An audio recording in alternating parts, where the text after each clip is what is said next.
So students, in yesterday's class, we have discussed the geosemitic framework.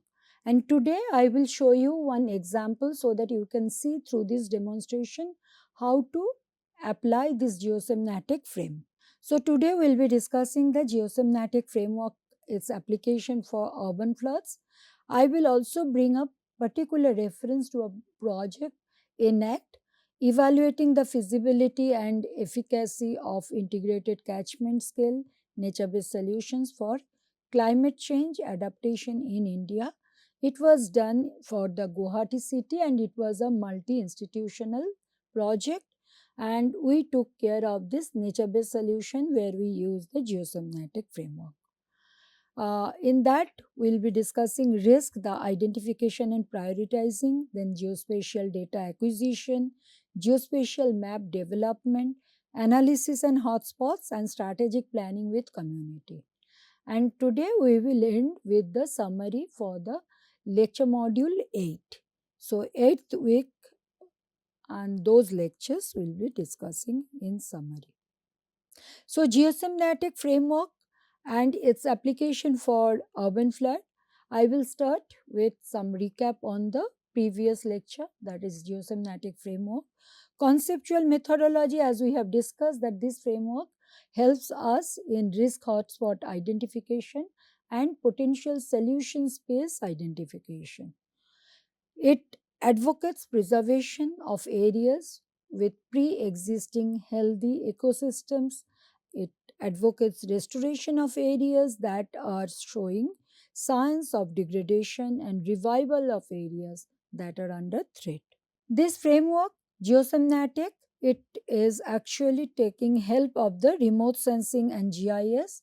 So it is using all the advanced technologies. Remote sensing and GIS is helping in mapping topographical and geographical features of urban settlements, and geosemitic framework maps both natural as well as the man-made influencing factors responsible for urban flood. Remote sensing helps in mapping very categorically meteorological parameters such as rainfall, temperature, RH, risk zone considering urban parameters or features responsible for urban risk, in this case it's flood, urban natural and man-made catchment delineation, streams network delineation, rate of urbanization delineation and change in LULC, runoff or discharge quantification, and probable site for inundation zone delineation. So, in yesterday's class also we discussed this particular table for urban flood. The urban risk hotspot mapping, the risk is the flood, urban flood. Hazard map, we discussed the flood volume, run update, and the precipitation. Exposure map, NDBI, population density, critical infrastructure mapping or geotagging also. Land use land cover, urban hydrology, and land use topology. Under the vulnerability map, NDVI, NDWI, soil hydrology, urban hydrology, social and economic, socio-economic status that has been captured. So, any geosemitic framework, if you have to apply, you have to have these information with you. So, as I mentioned, this particular ENACT project, I will show that for Guwahati city how we have worked. So, this is a map of India, and then you can see the Guwahati here, Kamrup district boundary, and it's the Guwahati. And this is the master plan boundary of the Guwahati city. And this is the study area of interest. This particular city is always having the issue with the pluvial flood. But recently, it is also now reporting the urban flooding as well. So, identification and prioritizing under this, the historical inventory of urban flood in Guwahati that was recorded. Urban flood in Guwahati, as per the record of local SDMA, it happened in 2001 and then in 2010. Water bodies like Dipor Bill, then the rivers like Bahini Bharalu River, Bashishta River, they have become sewer channels and dead rivers, which has contributed towards an increased incidence of urban flooding in the city. 5 kilometers away from the Rukmini Nagar, Zoo Narengi Road in the city is notorious for frequent flooding. I'll be showing some of these locations in next slides.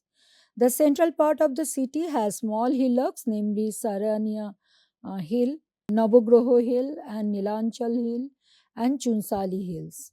The Buragosai Parbat in the east and the hills of Rani and Garbhanga in the south form the major hill formations of the city. And many of the local people, especially the aged one, they were actually complaining that many small hillocks are actually vanishing under the pressure of the urbanization. Historical inventory, if we continue, then we can see the sediment yield and high runoff generation from the hilly terrain of Guwahati city is one of the important factors responsible for urban flooding of Guwahati city. It has 5 broad natural drainage basins. These includes Varalu Basin, catchment area of 100 square kilometer, Silsako Bill Basin, 92 square kilometer, Dipur Bill, 144, one of the largest basin, Kalmoni Basin, 66 plus square kilometer, and Foreshore Basin. The government has identified 39 locations within the city that are urban flood prone, like Hatigao and Chandmari. Now you can see Hatigao, you can see Chandmari, Chunsali Hills, Zoo Narengi Road I was mentioning, Varalu River, Vashishta, Diporbil, Navagraha Hills here, Nilachal Hills. So you can read it, and these are the geotagged locations. All of them have been geotagged. And the geospatial data was acquired using different sensors, Landsat, Spot, IRS, Iconos, all. Resolution has been mentioned here, spectral ranges, and the revolution interval in days have been mentioned here. So you can read this table, which has been part of the geospatial data. And the data was acquired from USGS Earth Explorer, Planet Database, MODIS data, NASA Earth data, Bhuvan platform, and the NICES. Image analysis, as already we have discussed yesterday, NDVI, NDBI, and NDWI, and we have discussed these mathematical equations as well. And the features it delineates, that also we discussed, like vegetation, its density, area, health, typology.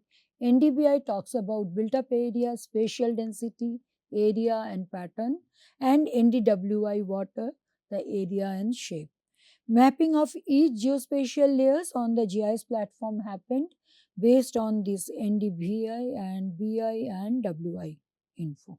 Geospatial map development, you can see that NDVI, NDBI, and NDWI here. And for this 2022 data, we can see here it was developed. And then hydrological parameters like stream networks, you can see the stream networks here, stream order, you can see the stream orders here, and watershed basins for delineating the catchments. The basins have been delineated here. So this particular stage had been carried off. Then the data, this rainfall data was collected, rainfall map and runoff map was created. This is the runoff map and this is the rainfall map. And there is 3 stations.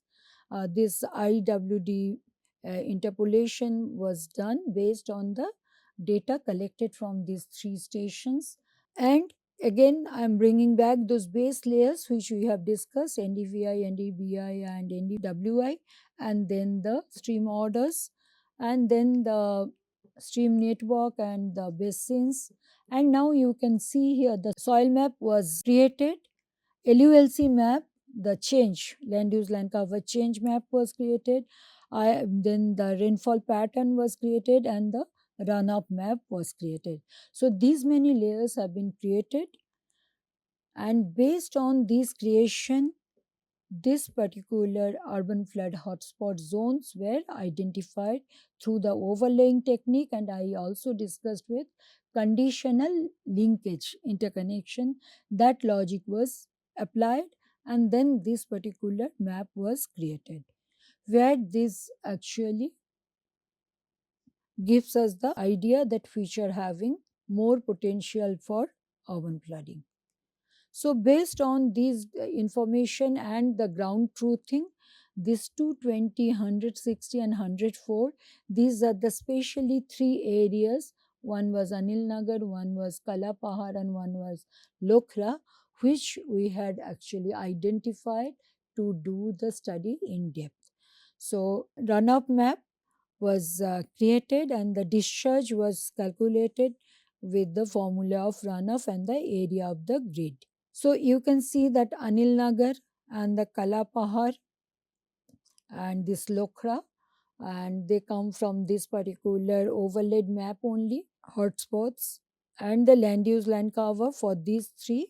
That resolution, final resolution study was made, and you can see that ultimately the discharge was calculated, that flow direction, stream order and the discharge. So that was from Anil Nagar, the first one, and then it is Kalapahar, the middle one, and the flow direction is on the east, and stream order 4 and discharge is 20,000 plus cubic meters. Similarly for Lokhra also, Lokhra we have taken with a very special interest because we had our colleague there who can do the community survey as well.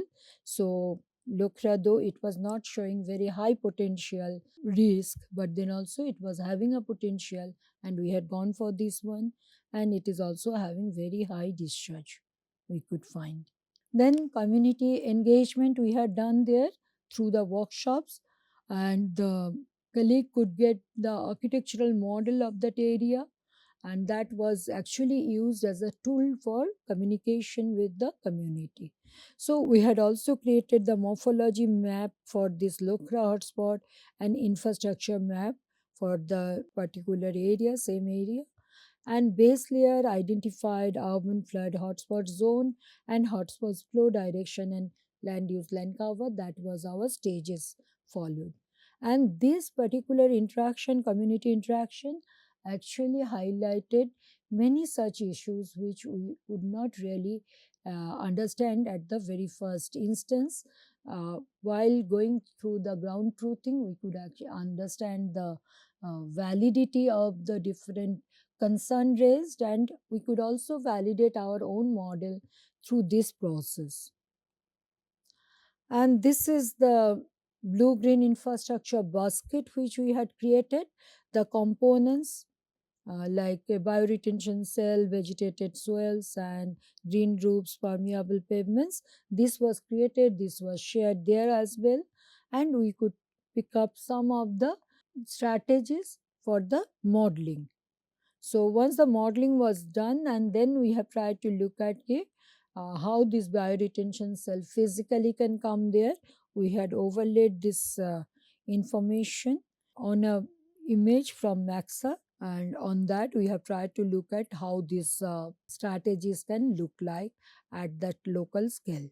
So this is the way the strategic planning we had proposed in that particular ENACT project, which is based on not only geosynthetic but also geosynthetic is having a very strong community partnership, and there we have talked about it.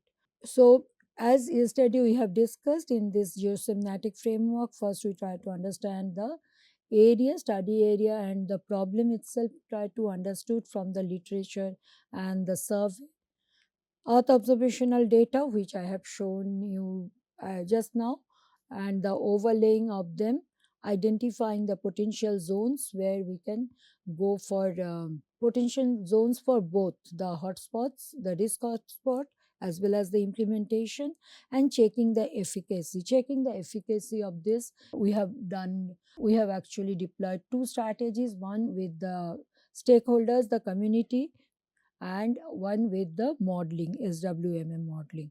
Then we have picked up the NBA strategies, and then we have identified that how that strategy can go on the spatial scale. And if it gets implemented, we can again relook at this cycle. That's the way geosynthetic framework works. So that's the way we conclude the geosynthetic framework concept discussion as well as the application case, and we'll be now concluding the module. We will go for a recap of this module 8 to conclude today's lecture. And The module 8 was on mitigation and adaptation. And the first lecture of this 8th week was disaster risk and climate change. Key concept we discussed, that is disaster risk, is the convergence of hazard, exposure and vulnerability, and this is intensified by risk drivers like climate change. Hazards are potentially damaging physical events categorized into natural, anthropogenic, and socio-natural types. Vulnerability encompasses physical, social, economic, and environmental factors that increase susceptibility to hazard impacts. The UNDRR framework shifts focus from post disaster response to pre disaster risk reduction and management. The keywords for this lecture was disaster risk, hazard exposure, vulnerability, coping capacity, and climate change. In the next lecture, lecture 37, we discuss mitigation and adaptation. Resilience requires both mitigation, reducing causes like emissions, and adaptation, adjusting to impacts.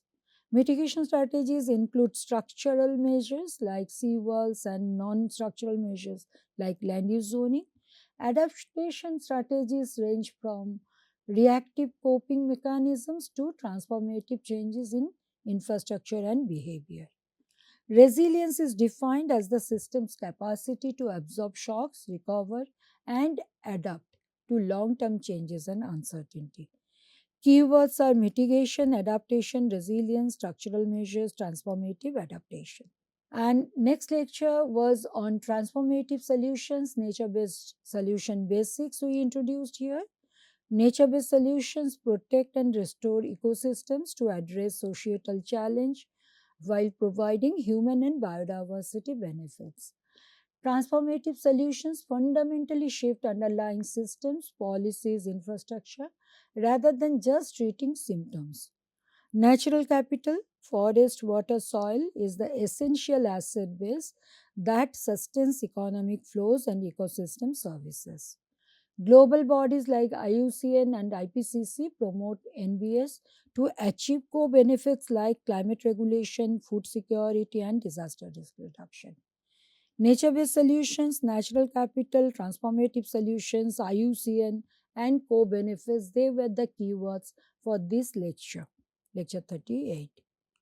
Lecture 39, the title was Nature based Solution for Climate Adaptation and Urban Resilience.